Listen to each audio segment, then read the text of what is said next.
2 de cada 3 personas que pagan una cuota de gimnasio ahora mismo no han pisado el gimnasio en el último mes. Y aquí viene lo raro. Esos son los clientes favoritos del dueño, no los que van todos los días, los que no van nunca.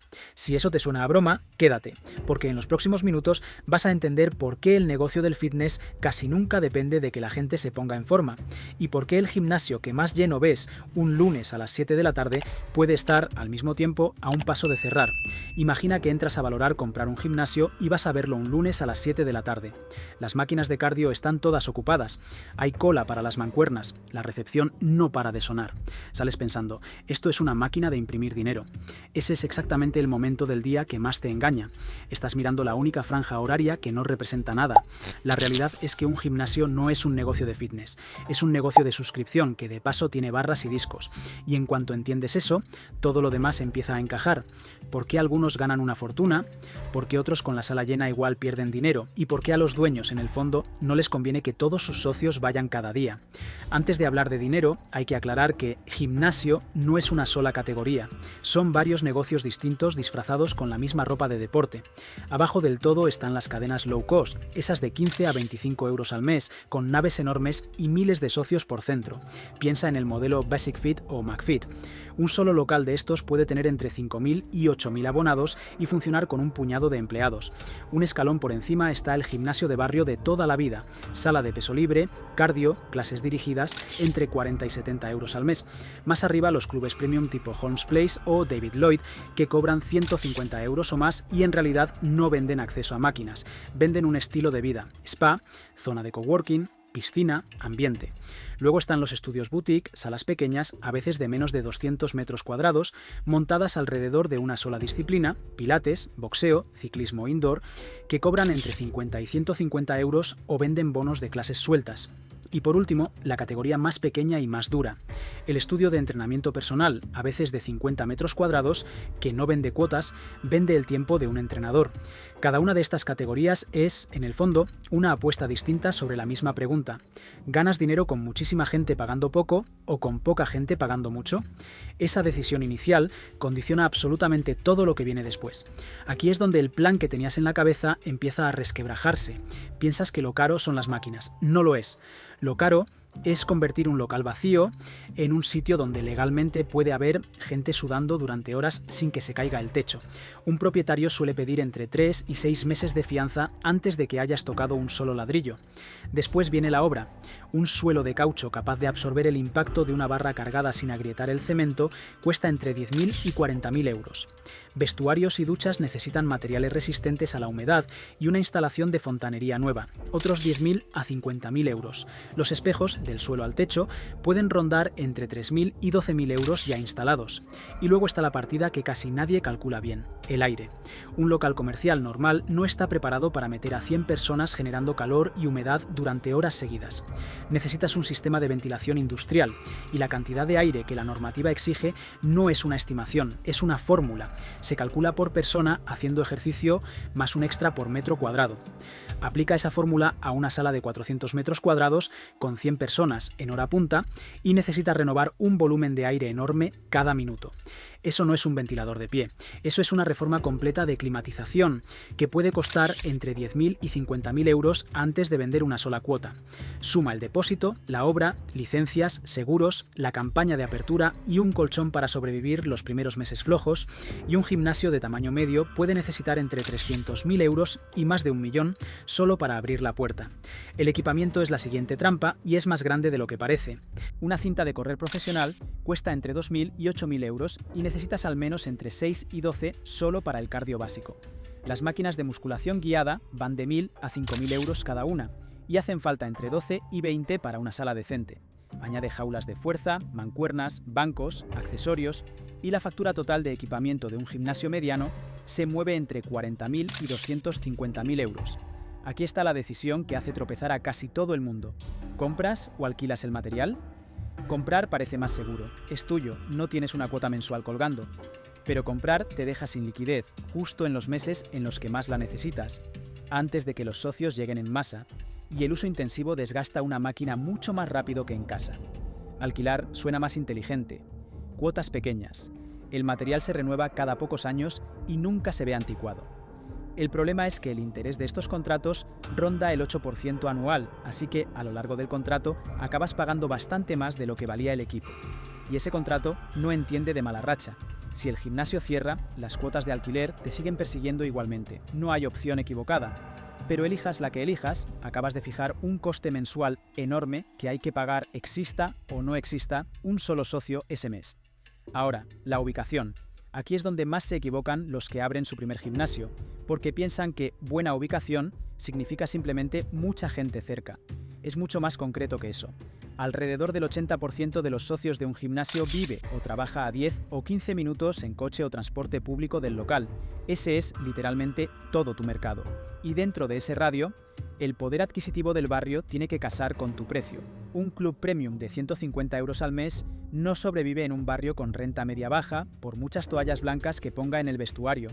Un local en una avenida comercial de una gran ciudad puede costar de alquiler varias veces más por metro cuadrado que uno en una zona periférica. Acertar en el lado equivocado de esa diferencia significa haber firmado un alquiler que solo se sostiene con una masa de socios que tu barrio sencillamente no tiene. Y aquí llegamos a la parte que explica absolutamente todo lo demás. La cuota en sí misma. Imagina que cada persona que se apunta a un gimnasio cae en uno de dos destinos. En el primero va 3 veces por semana, todo el año, sin fallar. En el segundo va 2 veces en enero, se siente muy bien consigo misma y no vuelve a pisar el local, aunque sigue pagando religiosamente cada mes. ¿Cuál de los dos socios es más rentable para el dueño? El segundo, y esta es la idea más importante de todo el negocio del fitness. Hagamos el cálculo despacio. El socio que va 3 veces por semana gasta agua caliente, desgasta la cinta, necesita toallas limpias, ocupa espacio en el peor momento del día, justo cuando el local está más lleno, lo cual puede molestar a otros y empujarlos a cancelar. Cada visita le cuesta al gimnasio dinero real y aforo real. El socio que se apuntó en enero y no volvió no cuesta casi nada. 0 agua caliente, 0 desgaste, 0 aglomeración. En términos económicos, es un cliente cuyo coste de servicio es prácticamente 0, mientras su recibo sigue entrando puntual cada mes. Y cada euro de ese recibo va directo al beneficio. Los datos del sector muestran una y otra vez que alrededor de 2 de cada 3 socios de un gimnasio low cost apenas usan o directamente no usan lo que pagan. Léelo otra vez. La mayor parte de los ingresos de un gimnasio barato viene de gente que no está entrenando ahí. Esto no es un accidente. Es el modelo de negocio. Piensa en el edificio en sí. Un gimnasio con 6.000 socios jamás podría meter ni a la quinta parte de ellos a la vez en la sala. La normativa de aforo no lo permitiría y las máquinas tampoco alcanzarían.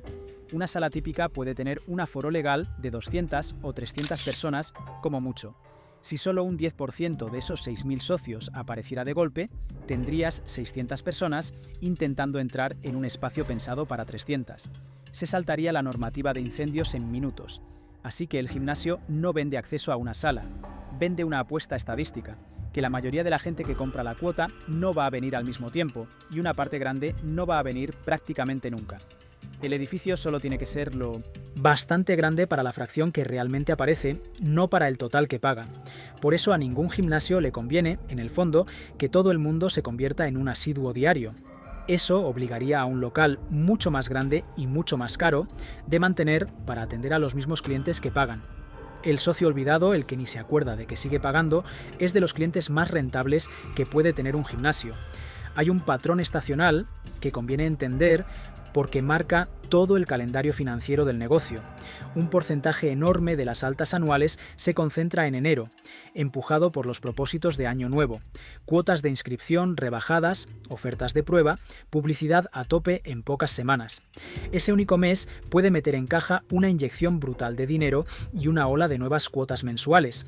Pero la misma ola que entra rápido se va casi igual de rápido. Alrededor de la mitad de los nuevos socios deja de ir en los primeros 6 meses, y de los que se apuntaron específicamente por el propósito de enero, la gran mayoría ha dejado de aparecer cuando llega el verano. Febrero suele ser el mes de mayor riesgo de todos, el punto en el que el subidón inicial se apaga antes de que el hábito llegue a formarse de verdad. Los dueños con experiencia no se asustan por esto. Planifican toda su tesorería alrededor de ese patrón, usando el pico de enero para construir un colchón que aguante los meses tranquilos del verano, cuando las altas se frenan. Los que se pillan los dedos son los que gastan ese ingreso de enero como si fuera un nivel de ingresos permanente en lugar del pico puntual que realmente es.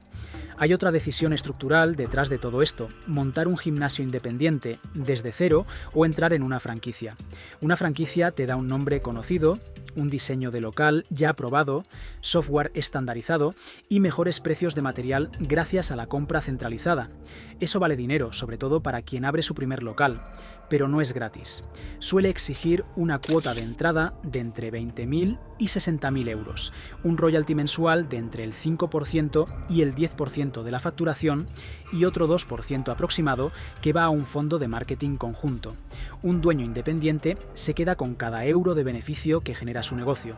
Un franquiciado cede permanentemente una parte de sus ingresos a cambio del reconocimiento de marca y el soporte, lo cual puede compensar, pero solo si el volumen extra de socios que atrae esa marca es lo bastante grande como para cubrir lo que se entrega cada mes. Ahora entra la parte psicológica, tan importante como los números. ¿Por qué sigue pagando la gente algo que no usa? En parte, por optimismo en el momento de apuntarse, la cuota es una promesa a la versión futura de uno mismo. En parte, por lo que en economía se llama un mecanismo de compromiso. Pagar por el gimnasio se supone que es lo que te obliga a ir. Y en parte, por pura inercia.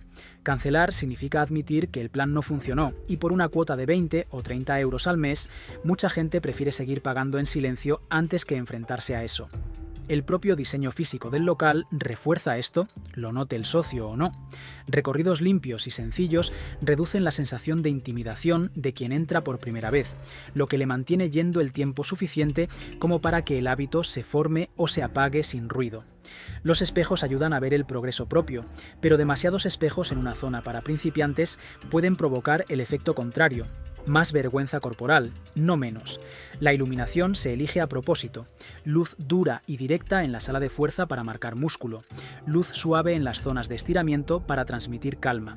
Hasta el tempo de la música se calcula, porque una música más rápida ayuda a percibir el esfuerzo como menor.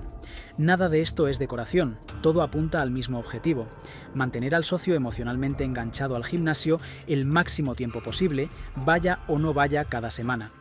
Por eso salir de un gimnasio casi nunca es tan fácil como entrar. Muchos contratos exigen cancelar por escrito, en persona o por burofax, nunca por teléfono o desde una app. Suelen pedir entre 30 y 60 días de preaviso antes del siguiente cobro, lo que garantiza al menos una cuota más aunque ya hayas decidido irte. Y cuando una tarjeta caduca o un cobro falla, eso explica de 1/3 a casi la mitad de todas las bajas, razón por la cual muchos gimnasios tienen un departamento entero dedicado solo a perseguir pagos fallidos antes de que el socio se escape del todo. Este tipo de fricción ya ha llamado la atención de los reguladores. En Estados Unidos, la Comisión Federal de Comercio intentó imponer en 2024 una norma de cancelar tan fácil como contratar. Un tribunal de apelaciones la tumbó por motivos de procedimiento en 2025 y el organismo ha vuelto a retomar el proceso. Algunas ciudades han legislado por su cuenta, con multas de cientos de dólares por cada caso de baja deliberadamente complicada. En Europa, la normativa de protección de consumidores empuja en la misma dirección. Si la contratación es online, la cancelación también debería poder hacerlo. Quédate con esta idea. Si la supervivencia de un gimnasio dependiera de socios felices que van con frecuencia, no necesitaría poner tantas trabas para darse de baja. El hecho de que esa fricción sea una pieza tan central del negocio dice mucho sobre de dónde sale realmente buena parte de la facturación. Antes de llegar a lo que puede salir mal, hay una segunda capa de coste que pilla desprevenido a casi cualquiera que abre un gimnasio, y no tiene nada que ver con las cintas de correr, es la música.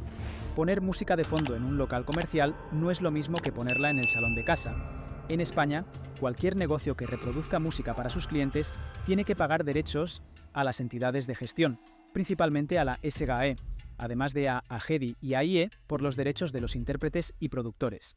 La factura anual combinada para un solo local puede moverse en varios cientos de euros y en gimnasios grandes con megafonía en varias salas, bastante más. Saltarse esto no es un riesgo pequeño. Estas entidades hacen inspecciones sobre el terreno específicamente para detectar música sin licencia en bares, tiendas y gimnasios. y las sanciones pueden multiplicar muchas veces lo que habría costado la licencia. El dueño, que asume que con su cuenta personal de streaming musical ya vale, está asumiendo sin saberlo un riesgo legal que vale mucho más que la licencia que se ahorró. Ese es un ejemplo pequeño, pero apunta a la lección grande de todo este negocio. Casi ningún coste real está en el catálogo de máquinas. Están enterrados en una cláusula de alquiler, en un contrato de licencia o en un contrato de mantenimiento que nadie lee con calma hasta que algo se rompe. Y muchas cosas se rompen. El uso intensivo desgasta cintas, cables de máquinas y tapizados mucho más rápido que en casa. Y un gimnasio mediano suele presupuestar entre 1.000 y 3.000 euros al mes solo en reparaciones y reposición. La factura de suministros, con climatización constante, luz e agua caliente para duchas, puede moverse entre 1.000 y 6.000 euros al mes. Ninguna de estas cifras es dramática por sí sola. Sumadas mes tras mes, se comen exactamente el margen con el que contaba el dueño. ¿Puede un negocio construido enteramente sobre este modelo de suscripción silenciosa fracasar de todos modos? La respuesta honesta es que a veces sí, incluso a una escala enorme. 24 Hour Fitness llegó a tener más de 400 clubes y varios millones de socios en Estados Unidos. Sobre el papel era un gigante imparable, pero en 2020 se declaró en concurso de acreedores. La explicación oficial fue la pandemia, que obligó a cerrar todos sus locales de golpe y dejó la facturación prácticamente en cero durante meses. Pero la pandemia fue el empujón final, no la causa raíz. La cadena arrastraba desde años antes una deuda de más de 1.300 millones de dólares, heredada de una compra apalancada de 2014 en la que un fondo de inversión pagó la adquisición en buena parte con dinero prestado contra la propia empresa. Ya venía perdiendo socios frente a competidores más baratos por un lado y más premium por otro, antes de que llegara ningún virus. Cuando el negocio se quedó sin ingresos durante el confinamiento, esa deuda heredada se convirtió en el peso que hundió al gigante. La empresa cerró un centenar de locales, entró en un proceso de reestructuración y salió meses después habiendo eliminado más de 1.200 millones de dólares de deuda, ya con muchos menos clubes que antes. El negocio no se hundió porque la gente dejara de querer hacer ejercicio. Se hundió porque la relación entre sus costes fijos, su deuda y sus ingresos reales se rompió en cuanto llegó una mala racha. Un gimnasio con la sala llena y el aparcamiento a rebosar puede estar al mismo tiempo a una sola mala racha de la insolvencia. Que se vea gente entrenando no dice nada sobre si la estructura financiera de debajo aguanta. Con todo esto sobre la mesa, ¿cómo gana dinero un gimnasio en términos puramente mecánicos? El motor es simple: cuota mensual multiplicada por número de socios menos costes fijos. Si un gimnasio tiene unos costes fijos mensuales, alquiler, nóminas, cuotas de equipamiento, suministros, seguros, software de unos 25.000 euros y cobra de media 60 euros al mes por socio, necesita alrededor de 420 socios solo para no perder dinero. Por debajo de esa cifra, pierde cada mes. Por encima, cada socio adicional es casi puro beneficio, porque, recuerda, el coste de servir a un socio inactivo es casi cero. Esa es la buena noticia. Ahora la parte volátil. Un gimnasio nuevo casi nunca llega a ese punto de equilibrio el primer día. Puede tardar entre 12 y 18 meses en acumular la masa de socios necesaria, y cada uno de esos meses consume el colchón de tesorería que se guardó antes de abrir. Si la campaña de apertura falla o si abre un competidor cerca durante esa ventana, el dinero se puede acabar antes de que el gimnasio llegue nunca a ser rentable. Y la base de socios no es una cifra que solo crece. La rotación anual típica del sector se mueve entre el 30% y el 40%. Si un gimnasio con 500 socios pierde un 5% cada mes, tiene que captar unos 300 socios nuevos en el año solo para quedarse donde estaba. Eso no es crecer, eso es correr para no moverse del sitio. Aquí entra en juego el segundo ingreso, el que de verdad tiene buena economía: el entrenamiento personal. Un entrenador trabajando en formato 1 a 1 solo puede atender a tanta gente. A un precio típico de unos 45 euros la sesión, con un tope razonable de sesiones semanales para no quemarlo, un entrenador puro de 1 a 1 tiene un techo anual claro que no puede superar por más horas que le dediques al día. La forma de romper ese techo es entrenar a varios a la vez. Una sesión semiprivada con 4 clientes, cada uno pagando 20 euros, genera casi el doble por hora que una sesión individual, mientras cada cliente paga menos que en formato privado. Por eso, tantos gimnasios han apostado por el entrenamiento en pequeños varios grupos, rompe el límite de un entrenador, una hora, un cliente. El gimnasio, claro, no se queda todo ese dinero. Los entrenadores en plantilla suelen llevarse entre el 30% y el 50% de lo que facturan. Aún así, por hora, el entrenamiento personal suele ser mucho más rentable que una cuota básica. Un solo cliente de entrenamiento personal fiel puede valer tanto como decenas de socios que apenas usan su tarjeta. Juntando todo esto, aparecen dos versiones muy distintas del mismo negocio. En el escenario optimista, has acertado el barrio, has llegado al punto de equilibrio según lo previsto, la rotación se mantiene en la parte baja de lo normal y has construido un buen programa de entrenamiento personal junto a tu base de socios. Bajo esas condiciones, un gimnasio independiente de tamaño medio puede facturar entre 400.000 y 1.200.000 euros al año, con un margen neto de entre el 10% y el 20%, lo que puede traducirse en unos ingresos para el dueño de entre 60.000 y 150.000 euros anuales, un resultado sólido para el capital y el trabajo invertidos. En el escenario realista de un mal año, pasan dos o tres cosas que no tienen nada de exótico. La rotación se va a la parte alta de lo normal, abre una cadena low cost a 2 kilómetros y se lleva a los socios más sensibles al precio. Las máquinas empiezan a pedir más reparaciones de las previstas, sumando otros 1.000 o 2.000 euros al mes. Bajo esas condiciones, ese mismo gimnasio puede pasar de un margen cómodo de doble dígito a un margen de un solo dígito, o directamente a pérdidas en temporada baja, aunque el aparcamiento de fuera siga viéndose razonablemente lleno la mayoría de las tardes. La diferencia entre esos 2 años en el mismo local puede superar fácilmente los 100.000 euros, y casi nada de ese vaivén se ve como un evento dramático. No hay incendio ni escándalo. Solo una tasa de bajas un poco más alta, una rampa de altas un poco más lenta y una factura de reparaciones un poco más pesada, acumulándose mes a mes hasta que el número final no se parece en nada al plan inicial. Así que si alguna vez te planteas montar un gimnasio, quédate con esta idea. Nunca fue realmente una cuestión de cuánta gente puedes convencer para que se apunte. Es una cuestión de cuánto puedes sobrevivir gracias a la gente que deja de aparecer